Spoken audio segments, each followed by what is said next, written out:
Hi everybody, I hope y'all are doing well. I hope y'all are having a great day today. Today we're going to be talking about masculine energy. And so in the previous video to this, I talked about feminine energy. So if you're interested in that, I would recommend watching both of these videos. So in the masculine energy, we've talked about the different aspects of the feminine. So today we're going to be talking about the different aspects of the masculine. So the masculine holds different ways of being than the feminine.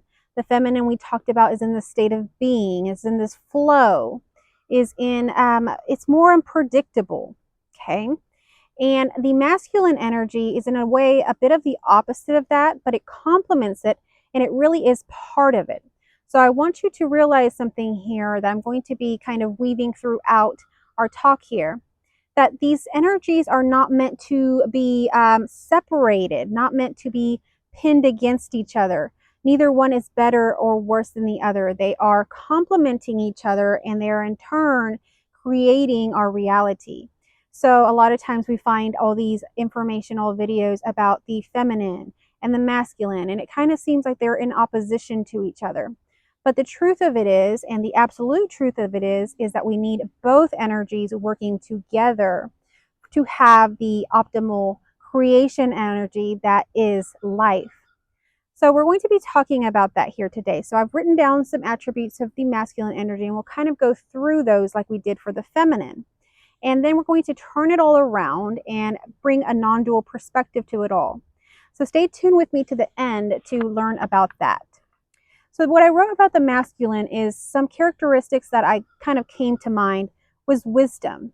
The masculine uses wisdom and everything that it has learned and the knowledge it has acquired over the years. And I'm talking about all the book smart, all the knowledge that it knows, even street smarts as well, but everything that it has learned throughout its journey, things that have actually physically happened here, where the feminine is working more in the spiritual, the feminine is working more in the unseen realm.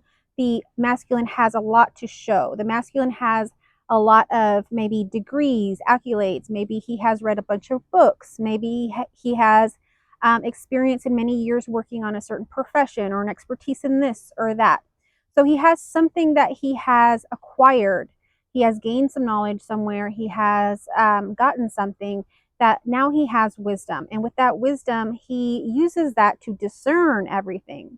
So there are two sides to everything. I've talked about in non-duality that the feminine is more like non-duality, in my opinion, because from my own experience, when I had my non-dual realization, there was a lot more just being, allowing. Now that was the physical state that I was in, the mental mindset that I was in, but there was still something else going on at that time. And the masculine was very strong at that time, but the masculine was very silent because the masculine is very constant and silent as well. So the masculine was in all of that being and allowing of that non-dual realization, but the non-dual realization creates a different aspect to the masculine. The masculine brings on this sense of discernment, of saying, this is the truth. So now your truth is seen or felt. And so now that discernment goes among everything. So now, after that realization, the masculine, every time that the thoughts come up and want to say some silly thing that I need to pay attention to or some lie, the masculine energy is the one that says, no, that's not true. The absolute truth is this. So the masculine energy creates this kind of protection and barrier based on all of the wisdom that it has acquired. So it keeps the feminine in protection. So as the feminine begins to clear, release, and heal, the masculine supports that and protects that through its wisdom. Now they're working together. So any wisdom or anything that the feminine clears or any wisdom that the feminine acquires, the male is also in tune with that. They are one and working together, interconnected like everything else is here on this earth. The other thing that I wrote down was comprehension. The masculine focuses a lot on comprehension, and that was kind of similar and along with what I was just talking about. He kind of stops the flow. So let's say that there is trauma. Let's say that the feminine is in trauma, or the feminine aspect of the male or female has experienced some sort of trauma, abuse, some sort of traumatic event in their background. And so this is a very touchy subject for this person now. It's a hang up. And so what the masculine does is brings comprehension to it. It kind of brings that understanding using the wisdom that we talked about earlier to kind of discern and comprehend why this happened and kind of stop that flow for a little bit, the flow of trauma, the flow of pain, the flow of suffering. It stops the flow. Now, how does it stop that flow? By turning that faucet completely off. Now, have y'all ever watched some non-duality speakers that they call them Neo-Advaita? Usually they're speakers that have life meetings, and a lot of times they will kind of refute the self or deny the self or deny the I. And they're very just straight to the point, and there is no I, and you're not here, and this and that. And so all of these things that they do is they're turning off the faucet. They're turning off the faucet for you when you're watching these videos, when you're having these talks with these people. They are self-realized. Some people think, oh, they're too harsh, or something's they're not understanding love. They are maybe a little bit more in their masculine than their feminine, like I am. But what they are is self-realized, and so what they're doing is turning off the faucet for you. They're just a little bit more in their masculine, and they're turning off that faucet and saying, all of those stories that you've been through, those traumas, all of these things that have happened, they have not really happened. And so they bring you back into a meta view, expanded view, where you can see the whole picture of how the masculine, the feminine, the good, the bad, the polarities work, and how what you're perceiving is not what it actually is. So they turn off the faucets completely and leave you dry, sometimes very confused, but they turn off the faucets. And that's what the masculine does. So when you see that sort of non-dual speaker, they are self-realized, but they are turning off the faucet. They are in the masculine energy of non-duality, where most of what I talk about is centered somewhat in between masculine and feminine, but more on the feminine side of flow. And that's why I do more talking rather than just shutting off or turning off the faucet. You'll notice that a lot more of the non-dual speakers that turn off the faucets, they're very quiet. They have a lot of stillness. But do you notice that that stillness is still very potent? It's because both energies are needed. Some people are needing more masculine energy. Some people are needing more feminine energy. So when you're listening to speakers or you're watching these videos, you may notice you may gravitate to one or the other. And so whatever resonates with you is what you want to go towards. That's what you need.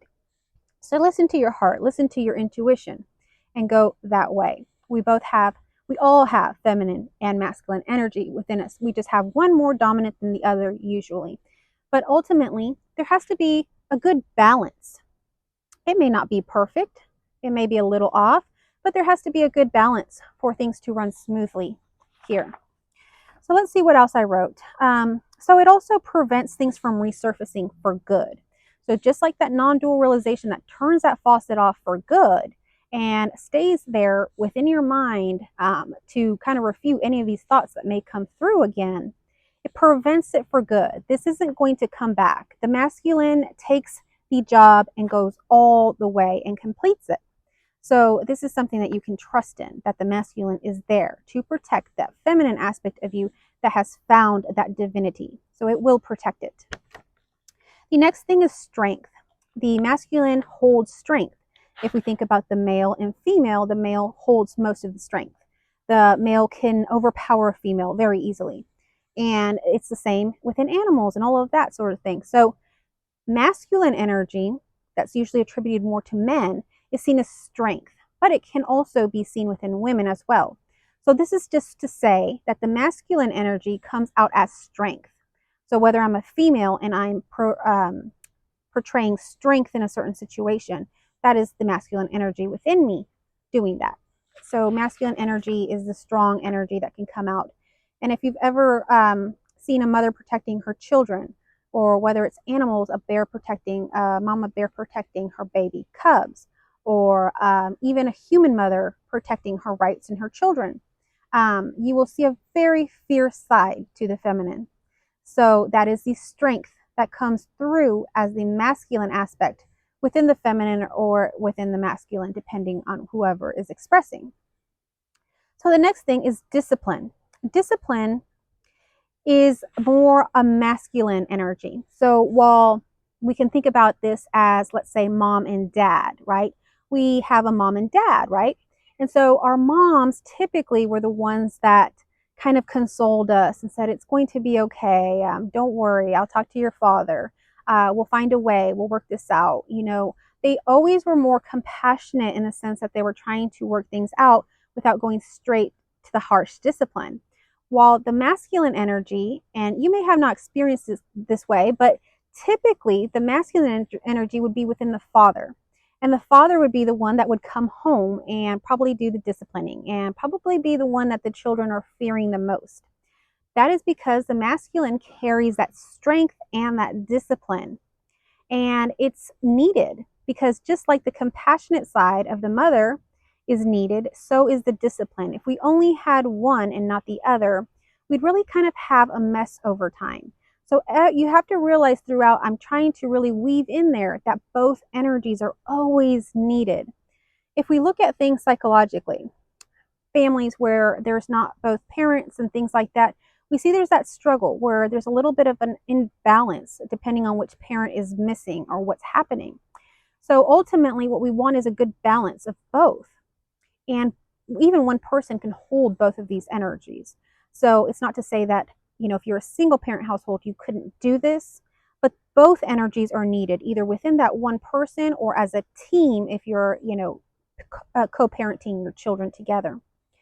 So these energies are very much needed. If we see that two parents are very much into the feminine, they're very compassionate, they don't discipline, they let things go, they talk it out, all of these things, we notice discipline issues arising within the children.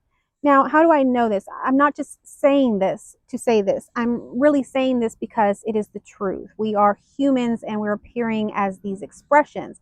But humans have obviously some sort of way of functioning, and they function this way for many thousands and however long you want to believe that humans have been here, years, millions and billions of years. So whatever you want to believe that we've been here, the human, just like a certain animal, we could say the giraffe, they have a certain way of being and living and all of that. So typically humans have always had a mother and father, and the feminine energy within the woman, the male energy or the masculine energy within the man. So that's the way that things usually flow. And so if we find today, I primarily focused on parenting and working with parents that had children with behavioral issues, and I'm talking severe behavioral issues. So all of these families I would see, and anytime there was an imbalance where there was two people, usually it was this case, that were too much into their feminine, pretty much letting everything go. There was no structure, there was no discipline. There was complete and total chaos within the household and within the children. So we need a balancing of both energies at all time. I didn't see very much households with too much masculine energy, but that was the case here and there. And that's where you're going to see really this really tough environment where you're going to have to bring in some of that feminine energy and show some of that emotions and working with emotions and being more sensitive to that. But you'll find that you're going to need both energies. So discipline is something attributed more towards a masculine energy, but is needed across the board. It's just another attribute. So the next thing that I wrote down was logic. Logic is something that goes along with the masculine. And I kind of talked about this earlier about how the masculine acquires a lot of knowledge and uses discernment and comprehension. So this all goes along with the logic that the masculine has, logic that the masculine uses to make the decisions. So the masculine relies a lot on these things that I just mentioned: logic, comprehension, all of these things that it has acquired, this knowledge. Where the feminine uses more of intuition and their heart to make that decision. And so it's pretty much the intuition that the feminine is using. When you're in your feminine energy, you're going more with your senses. You're going more with what feels right. You notice a lot of females or a lot of people in their feminine, they say, I get a feeling about this. I'm going to choose that because I get a feeling. Or I'm not going there because last time that I went there, I had this bad feeling or this bad experience or whatever. So the feminine is working off of those things, not so much on the logic of it, but more on her feelings with those experiences. So that's the difference between the masculine and the feminine, but both are needed because as you can see, When we have a masculine energy that's very much in the logical, this way and that way and that in this way, they can miss a lot because this world isn't just made out of knowledge. It is having a lot of different things. It's a multifaceted experience, and there's lots that's unseen. And a lot of the people that have been in their masculine can say this, that at times they're missing things, and if they had a feminine energy around, a wife, a girlfriend, a daughter, something like that, sometimes they'll ask that daughter, and they used to do this a lot in the past, for their opinion on stuff. A male masculine person will ask a female for their opinion on something, to see another perspective, to get that intuition, to get that other side of it. And so a very successful, knowledgeable masculine will inquire with the feminine on decisions and things because they realize the difference of perceiving that there is between the masculine and feminine, and the benefits that even the masculine has and the feminine has in their decision making, and the even added benefit of using both. So that's the beauty of this. So the next thing I wrote down is action, where we talked about the feminine energy being more of an energy of being. The masculine energy is more an energy of action, of doing, of actually getting something done. So they're the ones that actually go out in the world and get things done, create structures. They're really known for a lot of different inventions. If we think about masculine energy being held mostly within males, that's what we see more. Okay. And that could be for a whole lot of reasons. The feminine creates in a different way. The feminine is the creation energy. We are the ones that create life. We create, humanity. We carry on. So we are the creation energy. But the masculine puts into action all the structures based on the knowledge and things that he has acquired to create a structure, a container to keep the feminine safe, to keep his children safe, protected, and well fed, all of these things. So these are just things that are natural to the masculine and to the feminine. And we can even see this in the natural world when we go look at animals and how they live and how they have relationships. It's very similar. Okay, so the only thing that I really wanted to touch on, we can go on and on about feminine and masculine. And since I'm more in my feminine energy, I kind of shared that with you in my last video. There was a time that I was very much in my masculine energy. Now, this was a time, like I say, that just didn't work out. And I will just give this as an example to you for you to know how that works out. Just like I talked about in parenting, where I saw that there was two parents in their feminine energy that were just not able to discipline, and there was complete chaos. There is a problem within relationships as well. Relationships need polarity. They need the feminine energy and the masculine energy. So when you're in a relationship with somebody, a romantic relationship is what I'm talking about, you're going to need both. And so I'm going to talk about my first marriage. In my first marriage, it started off with I was in my feminine energy.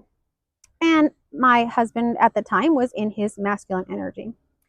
But at that time, the economy was real bad, and there was a recession that happened. And so in that recession, my husband lost his job. And at the time, we were both working, but I was still more in my feminine. And I had, my daughter, and so I had my feminine energy. Well, when he lost his job, I was the main breadwinner while he stayed home with my daughter, who was very young at the time and who I would have loved to stay home with. I was actually out there working. And I would work a lot because I would think that, I needed to work a lot. So I would work till 6, maybe I'd get off at 5, but sometimes I'd leave at 6 or, whatever. And so basically I'd work a lot. And he wasn't finding another job. So this went on and on because in the area where we were working, he only wanted a specific job. And that's the one he had lost, and there was not another. So he was looking for jobs elsewhere, which was very slow. So I remained in my masculine energy for quite a while. And in that time, I began doing all of the finances. I began doing all the planning of our trips. I began doing everything around the house. As a matter of fact, somehow or another, I really got into my masculine energy where if he wouldn't fix something around the house or do something I had asked, I would jump in and do it. It didn't matter if it was cutting the lawn, hardware work, whatever. I was doing it. And so I became the masculine energy in that relationship. And so things became kind of wonky because I'm sure he still had a little bit more of his masculine. So there was too much masculine energy there. And so that polarity just didn't work. So what happened is he probably went to seek more feminine energy. So while I thought that me taking on this responsibility of all of these things that are happening with him losing his job, me having to take on this responsibility, thinking that that was what was needed here, completely oblivious to the fact of these polarities. So while yes, money and supporting your family is needed, we also have to keep in mind our polarities here. When we go too much into our masculine energy, we somehow have to balance that out. So we have to always be checking that within us, because the other thing that can happen as a woman, you can get very disbalanced if you become too much into your masculine energy, is when you become sick.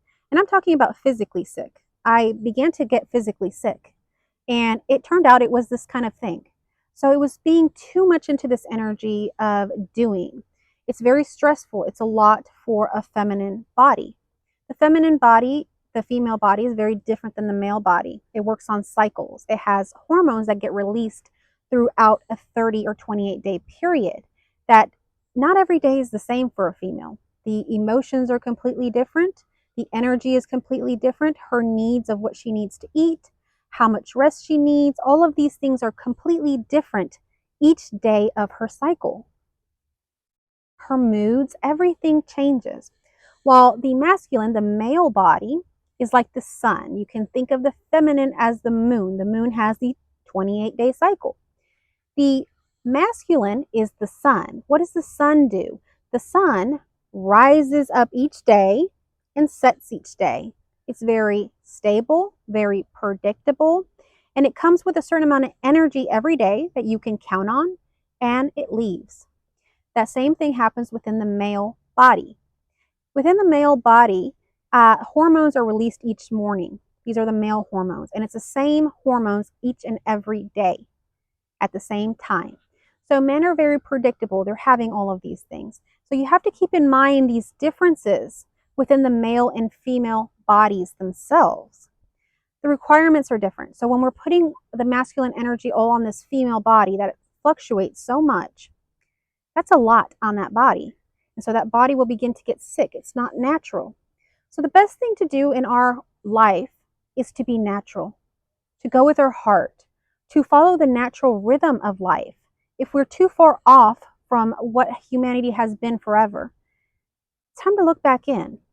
A mother, a female at home, nurturing her home is very much needed.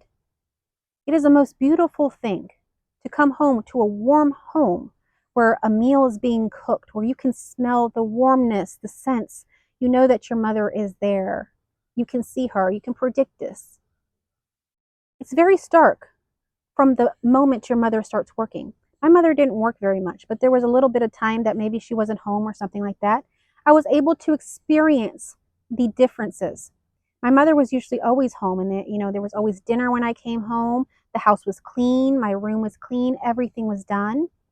But on those days that she wasn't there or whatever had happened, the lights were off, there was no good smells, there was no food that was cooked, there was no noise, the TV wasn't on. It's a very different feeling. Okay, so a mother makes the home. The feminine energy is that nurturing energy. If you don't have a mother in the home, a female energy, you lose a lot. Just as much as if you don't have that male energy in the home, you lose a lot. I worked with a lot of children and families, like I mentioned. And those homes where there wasn't a father was just as detrimental and sad as the homes where there's not a mother. Okay? And these are just things that are happening. Okay? It's not to place judgment on anything. It's just the natural rhythm of things is how we are. The male and female energies, they're needed together. There are times where things don't work out, like I mentioned in my first marriage, where those energies separate and they part, and that just happens. So we're not going to judge that. But what we're going to say is the natural way has its rhythms, has its flows, has its intelligence that helps its way of being, its way of evolving. And it all helps each other. Even those relationships where we see that there's just more masculine or feminine energy, there's a reason for everything. So we don't need to get stuck up on this kind of thing. But all of these energies are very much needed, and we're needing them in a balance. So what does that say?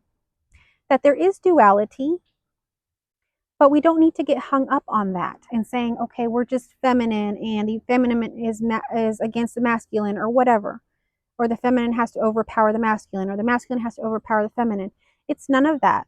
They have to work together. They have to love. They have to intermingle. They have to become one. The more that these energies intermingle, they become in flow so much that one becomes the other. When one is needed, the other one comes in automatically. Have you noticed that with couples that have been together a long time? They hardly have to talk to each other. They telepathically know what is needed to be done around the home or instruction wise. So, this is just a natural energy that is occurring not just within female and male relationships or within relationships, romantic relationships. This is happening within our whole entire world, universe, and absolute reality. So, ponder that. How is that the case? That the feminine and the masculine energy is flowing throughout everything? Well, I'll let you know that everything is one. Everything is one singular energy. We are really just one singularity that has come from the absolute. Okay? We are the God of the mind of God, manifested. It's being manifested. Everything, that infinity is being manifested over and over again. And it's wanting to be you right now. That's what's happening. So, and even greater than that, this whole thing that's happening really isn't happening. The only reason it's happening is because there is feminine and masculine energy. Otherwise, nothing would move, nothing would happen, there would be no life, there would be no movement, there is no polarity. Without the polarity, we have nothing. So, the truth of everything is that duality is needed here to create this illusion. It's just an illusion because there's actually not two. There is no such thing as duality. And this appearance is 99.9% nothing. It's an illusion. So these things is what the truth of reality is. And knowing that is a pretty big insight to begin to see the feminine and the masculine energy, or the polarities, whether that's the good and the bad, throughout everything, and how they complement each other and how they create each other. And as you do this, you will begin to experience more oneness within yourself and within the outer world. And you'll experience more love because all there is here is love. So I hope you got something out of this talk about the feminine and the masculine energy. If you like this video, give me a thumbs up, share it, subscribe if you're new here and you like this sort of content, and comment down below about your experience with the masculine and feminine energy. Where have you seen it? Where has it been played out? Do you have any stories around it? You know, any old thing. This is a beautiful topic because it is our creation. It is the way that our existence comes to life. It's beautiful. I love you all. Thanks for watching.